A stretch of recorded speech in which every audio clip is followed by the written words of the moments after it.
नमस्कार। आर.एन.टी PG college की online class में आपका स्वागत है। मैं Rakesh Kumar ginger, assistant professor in history. आज हम सिंधु सभ्यता की दूसरी क्लास में पढ़ेंगे। इससे पूर्व हमने सिंधु सभ्यता का उद्भव, उसका विस्तार, उसकी नगरीय विशेषता, उसके कालक्रम के बारे में हमने विस्तृत अध्ययन किया था।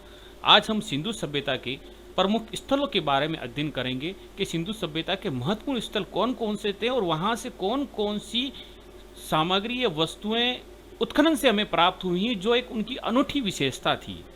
पहला हमारा आता है हड़प्पा। देखिए, पाकिस्तान के पंजाब प्रांत में स्थित मांडगोमरी जिले में रावी नदी के तट पर यह स्थल स्थित है। इसकी खोज दयाराम साहनी ने 1921 ईस्वी में की है। हड़प्पा से 2 टीले प्राप्त हुए हैं। पूर्वी टीला नगर और पश्चिमी टीला दुर्ग के नाम से जाना जाता है। मैं इसको स्पष्ट कर दूं कि हड़प्पा के जितने भी केंद्र मिले हैं वो 2 भागों में विभाजित हैं। पूर्वी जो टीला होता था, कुछ नीचे की ओर धंसा होता था, वहाँ पर आम जन लोग रहते थे। पश्चिमी टीला होता था, कुछ ऊपर उठा हुआ होता था, वहाँ पर प्रशासनिक अधिकारी के लोग रहते थे। केवल धोलावीरा को छोड़कर सभी स्थानों पर 2 टीले थे। यहाँ से मुख्य रूप से 6-6 की पंक्तियों में निर्मित 12 कक्षों वाला एक अनागार मिला है। हड़प्पा से एक समाधि स्थल भी मिला है जिसे समाधि 37 का नाम दिया गया है। इसके अतिरिक्त हड़प्पा से शंख का बना बेल मिला है। स्त्री के गर्भ से निकलता हुआ पौधा जिसको उर्वरता की देवी कहा जाता है, उसकी मूर्ति मिली है। पीतल की बनी इक्का गाड़ी मिली है। ईंटों के वृत्ताकार चबूतरे मिले हैं। गेहूं और जौ के साक्ष्य भी हड़प्पा से प्राप्त हुए हैं। ध्यान रहे, सिंधु सभ्यता का प्रमुख केंद्र हड़प्पा है। सर्वप्रथम खोज हड़प्पा से प्रारंभ हुई थी, इसीलिए सिंधु सभ्यता को हड़प्पा सभ्यता के नाम से भी जाना जाता है। आगे का दूसरा महत्वपूर्ण स्थल है मोहनजोदड़ो। मोहनजोदड़ो का सिंधी में शाब्दिक अर्थ होता है मृतकों का टीला, जो सिंध के लरकाना जिले में सिंधु नदी के तट पर स्थित है। सर्वप्रथम इसकी खोज राखलदास बनर्जी ने 1922 ईस्वी में की है। मोहनजोदड़ो से विशाल स्नानागार मिला है जो 11.88 मीटर लंबा, 7.01 मीटर चौड़ा और 2.43 मीटर गहरा है। इसका प्रयोग सार्वजनिक कार्यों में किया जाता था। इसका विस्तृत विवरण हमने पहले वाले वीडियो में किया है।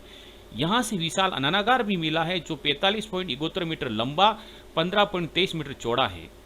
इसके अतिरिक्त यहाँ से महाविद्यालय भवन, कासे की नृत्य रत्न मूर्ति, योगी की मूर्ति अर्थात पशुपतिनाथ शिव की मूर्ति, ध्यान रहे सबसे इंपॉर्टेंट, सिंधु सभ्यता से एकमात्र पुरुष देवता की मूर्ति, योगी की मूर्ति जिसे पशुपतिनाथ शिव भी कहा जाता है, वह मूर्ति मिली है। कुंभकारों के भट्टे, सूती कपड़ा इत्यादि के साक्ष्य मिले हैं। नेक्स्ट है चुहुंदड़ो। मोहनजोदड़ो से 80 मील दक्षिण में स्थित इसकी खोज M.G. मजूमदार ने 1931 ईस्वी में की है। यहाँ पर मुख्य रूप से मनके, सीप, अस्थि तथा मुद्रा बनाने के साक्ष्य मिले हैं। इसके साथ ही यहाँ पर सौंदर्य प्रसाधन यानी कि जो सौंदर्य के रूप में प्रयोग की जाने वस्तुएं हैं जैसे काजल, लिपस्टिक, पाउडर इत्यादि के भी यहाँ पर साक्ष्य मिले हैं। लोथल अहमदाबाद के गुजरात के सारगवाला गांव के 80 किलोमीटर दक्षिण में भोगवा नदी के तट पर स्थित है। इसकी खोज S.R. राव ने 1957 ईस्वी में की है। यह मुख्य रूप से बंदरगाह है तथा चावल और बाजरे के भी साक्ष्य मिले हैं। यहाँ से 3 युगल समाधियां भी मिली हैं। नेक्स्ट आता है कालीबंगा, राजस्थान का एकमात्र स्थल। कालीबंगा राजस्थान के गंगानगर जिले में है। वर्तमान में आपको बता दूं, वर्तमान में यह कालीबंगा हनुमानगढ़ जिले के अंतर्गत आता है। इसकी खोज A.M. घोष ने की थी, अमलानंद घोष ने 1953 ईस्वी में। यहाँ पर मुख्य रूप से जूते हुए खेत, हवन अग्निकुंड के साक्ष्य, बेलनाकार महुरें, ईंटों से निर्मित चबूतरे, कच्ची ईंटों का प्रयोग एवं प्रतीकात्मक समाधियों के साक्ष्य भी यहाँ से मिले हैं। सबसे इंपॉर्टेंट, जूते हुए खेत, हवन अग्निकुंड और कहीं नहीं इसके साक्ष्य मिले हैं। आगे की हम बात करते हैं बनवाली, हरियाणा के हिसार जिले में स्थित। इसकी खोज R.S. विष्ट ने 1953 ईस्वी में की थी। यहाँ पर मुख्य रूप से हल की आकृति का खिलौना, जूते हुए खेत तो कालीबंगा मिले थे, हल की आकृति खिलौने बनवाली में मिले हैं। इसके साथ ही तिल, सरसों, सड़कें, नालियों, सेल खड़ी की पकाई हुई मिट्टी की मोहरे के साक्ष्य भी बनवाली में मिले हैं। नेक्स्ट सुरकोटदा, गुजरात के कच्छ जिले में स्थित है। इसकी खोज जगपति जोशी ने 1964 ईस्वी में की है। यहाँ मुख्य रूप से घोड़े की अस्थियों के साक्ष्य मिले हैं। मैं आपको बात क्लियर करता हूं कि सिंधु सभ्यता के लोग घोड़े से परिचित नहीं थे, लेकिन अपवाद स्वरूप सुरकोटड़ा से घोड़े की अस्थियों के साक्ष्य मिले हैं। नेक्स्ट, रंगपुर अहमदाबाद जिले में स्थित इसकी खोज 1931 ईस्वी में M.R. वत्स ने की है। यहाँ पर धान की भूसी के ढेर, कच्ची ईंटों के दुर्ग और मृदभांड इत्यादि के साक्ष्य यहाँ पर मिले हैं। नेक्स्ट, कोटजीडी, ये सिंध प्रांत के खेरपुर में स्थित है। इसकी खोज सर्वप्रथम दुर्यन ने की है 1935 ईस्वी में। यहाँ पर कांस्य की चूड़ियां, धातु के उपकरण, हथियारों के साक्ष्य मिले हैं। धोलावीरा गुजरात के कच्छ जिले में स्थित है। इसकी खोज 1990-91 ईस्वी में R.S. विष्ट ने की है।